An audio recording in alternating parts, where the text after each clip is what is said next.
नमस्कार श्रोते हो, आकाशवाणी नागपूरच्या वृत्त विभागातर्फे सादर केला जाणारा साप्ताहिक मुलाखतीचा कार्यक्रम दृष्टिक्षेप यामध्ये मी मेधा नांदेडकर आपणा सगळ्यांचं स्वागत करते. श्रोते हो, डी लक्ष्मीनारायण इन्स्टिट्यूट किंवा LIT या नावानं केवळ विदर्भातच नव्हे तर पूर्ण देशभरात आणि जागतिक स्तरावर देखील सुपरिचित असलेली संस्था आता लक्ष्मीनारायण अभिनव तंत्रज्ञान विद्यापीठ नावानं ओळखली जाणार आहे. विद्यापीठ अनुदान आयोगाचा स्वायत्त दर्जा प्राप्त करणाऱ्या या संस्थेला आता स्वतंत्र विद्यापीठाचा दर्जा मिळालेला आहे. याचं बोर्ड ऑफ गव्हर्नन्सची स्थापना होऊन पुढील कार्यवाही सुरूच आहे. याबद्दल अधिक माहिती जाणून घेण्यासाठी आज आपण आमंत्रित केलं आहे श्री अजय देशपांडे सर यांना, जे LITच्या ॲल्युमिनाय असोसिएशनचे माजी अध्यक्ष आहेत. तसंच LITच्या विकासासाठी प्रतिबद्ध असलेल्या कमिटीचे सदस्य देखील सर आहेत. सर, आपलं खूप खूप स्वागत आहे या कार्यक्रमामध्ये. नमस्कार. नमस्कार. श्री देशपांडे सर हे फूड टेक्नॉलॉजिस्ट म्हणून त्यांनी कार्य सुरू केलं आणि विविध प्रतिष्ठित कंपन्यांमध्ये व्यवस्थापकापासून ते अध्यक्ष आणि एक्झिक्युटिव्ह डायरेक्टर असा उंचावणारा कार्यालेख सरांचा आहे. त्यांनी त्यांच्या कार्यानिमित्त अनेक देशांमध्ये प्रवास केलेला आहे आणि तिथे आपल्या अनुभवाचा फायदा करून दिलेला आहे. 2016 पासून ते LIT ॲल्युमनायमध्ये सक्रिय असून सचिव म्हणून कार्यभार सांभाळलेला आहे. तसंच अध्यक्षपदावर सुद्धा सरांनी आपला योगदान जे आहे ते दिलेलं आहे. सर, आपण अनेक वर्षांपासून या इन्स्टिट्यूटशी जोडलेले आहात, तर मला पहिल्यांदा हे जाणून घ्यायला आवडेल की ही जी एक नावाजलेली शैक्षणिक संस्था आहे याची स्थापना केव्हा झाली आणि कोणी केली याबद्दलची माहिती आम्हाला द्यावी. नमस्कार. एक दैवी दाता राव बहादूर डी लक्ष्मीनारायण यांना आपण आदरांजली अर्पण करूया. कारण की मध्य भारतात एक रसायनशास्त्रात उपयोजित अशी एक संस्था स्थापन करण्याची त्यांची दूरदृष्टी आणि त्यासाठी 1930 मध्ये सुमारे 35 लाख आणि 100 एकर जमिनीची संपूर्ण संपत्ती त्यांच्याकडे जेवढी होती तेवढी उदारपणे दिलेली देणगी याचं आज परोपकारी एक अतुलनीय नमुना म्हणून ह्या LITची प्रतिष्ठित संस्था अस्तित्वात आलेली आहे, जी अस्तित्वात आली आहे 1942 साली. फक्त स्वायत्तता नाही तर त्याला पूर्णपणे युनिव्हर्सिटीची दर्जा मिळालेला आहे. सर, रावबहादूर लक्ष्मीनारायण सरांच्या बद्दलही आम्हाला काही माहिती जाणून घ्यायला आवडेल. रावबहादूर लक्ष्मीनारायणची माहिती जर आपल्याला सांगायची झाली तर फार मोठं त्याला आपल्याला एक वेगळाच मुलाखत करावी लागेल. कारण की त्यांनी फार हंबल स्टार्ट केला आहे आणि त्यांनी एक वर्कर म्हणूनच तिथे सुरुवात केली आहे. एक मायनिंगचे लेबर म्हणून त्यांनी काम सुरू केली आहे आणि हळूहळू त्यांनी एक मायनिंग ओनर म्हणून पुढे तो दर्जा त्यांनी मिळवलेला आहे.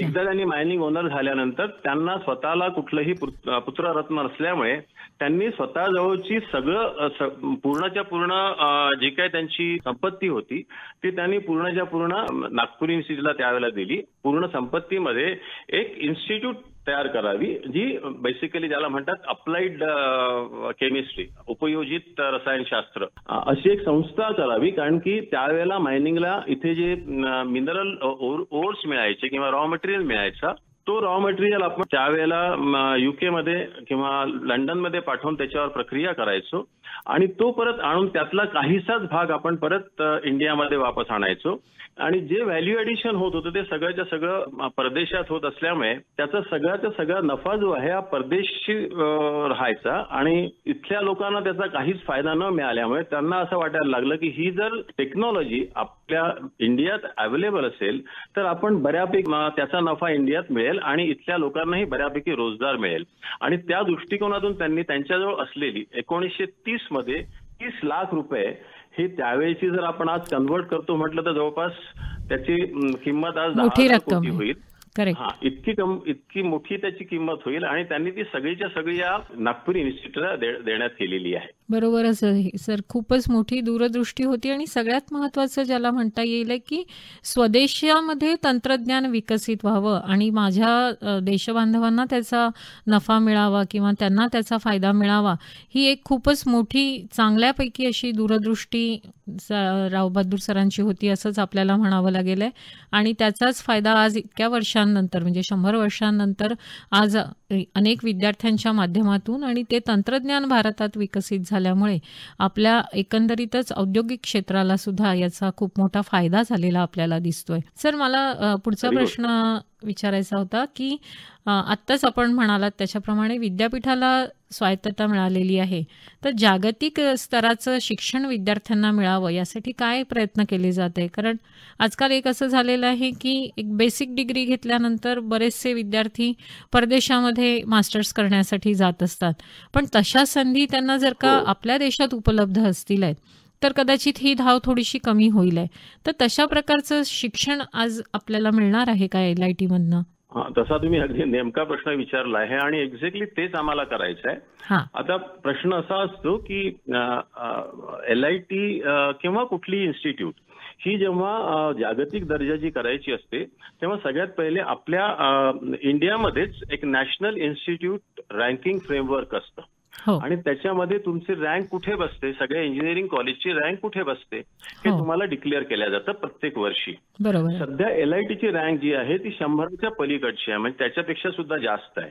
बरं. तर ही रँक पहिले आपल्याला कशी आपण 50च्या आत आत आणू किंवा 50च्या त्याच्याही आधी 25च्या आत आणू याचा प्रयत्न करणं आपल्याला आवश्यक आहे. हो. झालं काय की गेल्या काही वर्षापासून या इन्स्टिट्यूटमध्ये जी पायाभूत सुविधा किंवा तांत्रिक सुविधा असावी लागते, कारण की इन्स्टिट्यूटला फक्त पायाभूत सुविधा असून होत नाही, तर त्याच्याबरोबर त्याच्यात तांत्रिक सुविधा सुद्धा तितकीच हवी असते, ज्याच्यामध्ये इनोव्हेशन किंवा रिसर्च केल्या जायला हवं. बरोबर. म्हणजे एस्पेशली जेव्हा आपण याला लक्ष्मीनारायण इनोव्हेशनल टेक्नॉलॉजिकल युनिव्हर्सिटी आता म्हणणार आहोत, हो. तर त्याच्यामध्ये इनोव्हेशन जितके जास्त होतील, कारण की आजच्या काळामध्ये इनोव्हेशन जेव्हा होतात तेव्हा त्याला जो दर्जा मिळतो तो हळूहळू वर जात असतो. बरोबर आहे. तर हे दर्जा देणं हे सगळ्यात पहिलं कर्तव्य आपलं राहील आणि त्याच्याकरता पायाभूत सुविधा आणि तांत्रिक सुविधा या दोन गोष्टी आपल्याला सगळ्यात पहिले करावे लागतील. हो. हे अपग्रेडेशन जर 50 वर्षात झालं नाही तर आपण जवळपास 50 वर्ष मागे असा अर्थ होतो. तर एक्झॅक्टली. त्यामुळे त्याला सगळ्यात पहिले करावं लागेल आपल्याला. आणि आपल्या प्राध्यापकांची सुद्धा भरती जी आहे ती खूप कमी आहे, म्हणजे मंजूर असलेल्या संख्येपेक्षा खूप कमी आहे. तर सुरुवातीची पहिली स्टेप राहील की प्राध्यापकांची जी मंजुरी संख्या आहे तितकी आपल्याला घ्यावी लागेल. त्याच्यानंतर आपल्याला कळेल आपली NIRF रँकिंग जी असते ती किती पुढे गेलेली आहे. बरोबर. ती जर आपली 25च्या आत, 20च्या आत, 10च्या आत जेव्हा जाईल आणि हो. जेव्हा पहिल्या 10 मध्ये तुम्ही येता तेव्हा मग त्याला त्या प्रकारचं इंटरनॅशनल रेकग्निशन जे म्हणतात ते आणण्याकरता आपण पुढे जाऊ शकतो. आणि त्याच्यानंतरच पुढची स्टेप राहील की आपला विद्यार्थी हा पहिले नागपूरमधून मुंबईला जाऊ नये किंवा नागपूरवरून कुठेही बाहेरच्या देशात जाऊ नये, त्याच्याकरता आपल्याला त्याला कुठल्या प्रकारचं शिक्षण द्यावं, कंटेम्पररी कोर्सेस कुठले सुरू करावे, म्हणजे फक्त केमिकल इंजिनिअरिंगच न ठेवता त्याच्याबरोबर त्याला ऍड ऑन कुठले मेजर, कारण की नवीन एज्युकेशन पॉलिसी जी आली आहे हो. त्याच्यामध्ये बऱ्याच प्रकारचे त्यांनी ऍडिशन्स केले आहेत. तर त्याप्रमाणे अकॅडमिक्समध्ये आपण कशा आणखीन त्याच्यामध्ये इम्प्रुव्हमेंट्स करू आणि त्याप्रमाणे विद्यार्थ्यांना आजच्या कंटेम्पररीच्यामध्ये कसं त्यांना आपण तयार करू इंडस्ट्रीसाठी किंवा कुठल्या रिसर्चसाठी किंवा इनोव्हेशनसाठी. तर या दृष्टिकोनातून आपण जेव्हा प्रयत्न करून जवळपास त्याला येत्या 5-7 वर्षात बऱ्यापैकी मिळतील अशी आमची अपेक्षा आहे. सर एक आत्ताच लक्षात आलेलं आहे की विद्यापीठाच्या नवीन लोगोचं सुद्धा अनावरण आपण केलेलं आहे. तर याबद्दल आपण काय माहिती द्याल आम्हाला? हो, आपण नवीन लोगोचं आत्ताच नुकतंच हे केलंय, कारण की आपल्याला नवीन युनिव्हर्सिटी झाली तर त्याला काहीतरी आपण नवीन केलं तर आपण त्या लोगोमध्ये साधारणतः इथे शिकवल्या जाणाऱ्या सध्या ज्या टेक्नॉलॉजीज आहेत किंवा इंजिनिअरिंग आहेत त्याला कुठेतरी रिप्रेझेंटेशन दिलेलं आहे. त्याच्यात आपण राव बहादूर डी लक्ष्मीनारायण यांची इमेज पण टाकलेली आहे, so that we will remember him ever. आणि त्यांचा जो जनरॉसिटी आहे तो ती कुठेतरी प्रत्येक स्टुडंट मध्ये यायला पाहिजे आणि स्टुडंटनी सुद्धा पुढे जाऊन या युनिव्हर्सिटीसाठी, आपल्या युनिव्हर्सिटी जसं आपले आई वडील असतात तसेच ही आपले मायबाप आहे आणि त्या युनिव्हर्सिटीला वर आणण्याकरता काहीतरी जनरस तन मन धन यापैकी कुठलंही, ज्याला धन द्यायचं त्यांनी धन द्यावं, ज्याला खरोखर कॉन्ट्रीब्यूट करायचा वेळ त्यांनी तसं करावं, या दृष्टिकोनाने त्यांची इमेज आम्ही त्याच्याकडे टाकलेली आहे. आणि त्याच्या खाली एक लोगो, आपण एक संस्कृत श्लोक टाकलेला आहे. त्याचं आहे नवस्य लक्ष्मी वर्धनस्य मूलम तंत्रज्ञानम. याचा अर्थ असा आहे की इनोव्हेशनच बेसिकली लक्ष्मी आणि सरस्वती. म्हणजे आपल्याला फक्त सरस्वतीच नको आहे, तर त्याबरोबर लक्ष्मी पण हवी आहे. तर लक्ष्मी आणि सरस्वती दोघींनाही प्रसन्न करायचं मूळ जे आहे ते इनोव्हेशनच आहे. आणि आपण इनोव्हेशनच या युनिव्हर्सिटीकडनं जास्त अपेक्षित करूया, असा थोडासा त्याच्यामध्ये अर्थ टाकलेला आहे.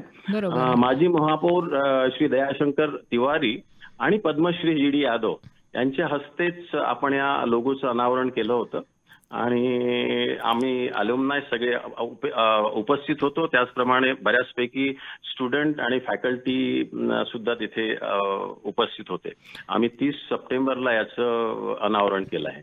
नक्कीच खूपच समर्पक असा लोगो आपण तयार केलेला आहे. सर, इतकी मोठी ही संस्था आहे, अनेक वर्षांपासून सुरू आहे, तर संस्थेचे अनेक माजी विद्यार्थी आज आपल्याला अनेक क्षेत्रांमध्ये नावलौकिक मिळवलेले दिसतात आहेत. तर ह्यातील प्रत्येकाचं नाही म्हटलं तरी सुद्धा काही निवडक जणांचं काय कॉन्ट्रीब्युशन या सगळ्या स्वायत्तता मिळाल्यानंतर मिळतं आहे आपल्याला, किंवा आपली जी अल्युमनाय असोसिएशन आहे ती नेमकी कशा पद्धतीने कार्य करते आहे या विद्यापीठाचा आणखीन दर्जा सुधारवण्यासाठी म्हणून? हो, निश्चितच. या विद्यापीठाने म्हणजे या इन्स्टिट्यूटने गेल्या 80 वर्षात जवळपास जे केमिकल इंजिनियर्स किंवा केमिकल टेक्नॉलॉजिस्ट तयार केलेले आहेत. आणि त्यांनी प्रत्येक क्षेत्रात, मग ते रिसर्च असो किंवा अकॅडमिक असो किंवा कॉर्पोरेट असो, याच्यामध्ये बरीच वरची पदं कमावलेली आहेत. आणि त्यांनी आपल्या देशाकरता बऱ्यापैकी योगदान नाव कमावलेलं आहे, प्रतिष्ठा कमावलेली आहे. तर आम्ही 2016 पासून एक ग्लोबल अल्युमना मीट असं ऑर्गनाईज करतो, ज्याच्यामध्ये आम्ही सगळ्या बाहेरच्या लोकांना, म्हणजे नागपूरच्या बाहेरचे पण आणि देशाच्या बाहेरचे सुद्धा जे लोक असतात त्यांना बोलवतो. 2016 मध्ये जवळपास आम्ही 700 लोकांना इथे आले होते. त्यातले जवळपास 100 लोक हे बाहेरचे होते, ज्याच्यामध्ये अमेरिका किंवा साऊथ अमेरिका, ऑस्ट्रेलिया, जपान किंवा युरोप आणि आफ्रिका इथले सगळे लोक आले होते. आणि त्यांच्या याच्यात आम्ही हा प्रोग्राम केला, ज्याच्यात असं ठरवण्यात आलं बेसिकली आपण एक ज्वेल ऑफ LIT असा कुठला तरी प्रोग्राम सुरू करायचा, ज्याच्यामध्ये आपण निवडक साधारणतः आपण जे म्हणतो ना नवरत्न, तशा टाईपचे आपण ज्वेल्स फेलिसिटेट करायचे. आणि 2017 पासून आम्ही असे काही ज्वेल ऑफ LIT ज्यांना आम्ही फेलिसिटेट करतो. फेलिसिटेट केलेल्या ज्वेल्स मधून आपल्याला बऱ्यापैकी अपेक्षा आहेत. काही लोकांनी बऱ्यापैकी कॉन्ट्रीब्यूट केलं.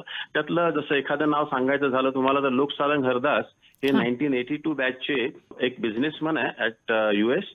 त्यांची ऑसम प्रोडक्ट्स म्हणून एक फार मोठी कंपनी आहे, त्याचा आज टर्नओव्हर $4 बिलियन पेक्षा जास्त आहे. आणि त्यांनी नुकतंच आपण एक इन्क्युबेशन सेंटर उघडतो आहे. इथे साधारणतः 150 ची बॅच आहे, ज्याच्यामध्ये 75 टेक्नॉलॉजिस्ट असतात आणि 75 इंजिनियर्स असतात.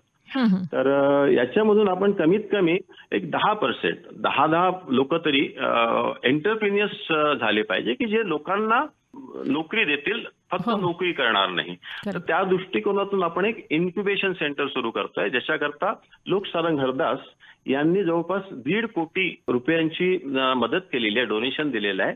आणि याचबरोबर बाकीच्या लोकांनी सुद्धा 1 कोटी असं जवळपास 2.5 ते 3 कोटी आपल्याला डोनेशन नुकतंच मिळालं आहे, ज्याच्यातून आपण इन्क्युबेशन सेंटर उभं करतोय, ज्याचं ओपनिंग सुद्धा या 15 आणि 16 तारखेला आपण एक जो फंक्शन तयार केलाय त्याला आपण रेनेझन्स 2023 म्हणतोय, which is nothing but a celebration of LIT getting transformed into Laxminarayan innovation technological university. हे परिवर्तन म्हणजे शैक्षणिक उत्कृष्टतेसाठी अविरत केलेला पाठपुरावाच आहे, ज्यायोग रावबहादूर D. लक्ष्मीनारायण यांच्या संकल्पनेला मूर्त रूप येणार आहे आणि त्याचंच हे सगळं द्योतक आहे.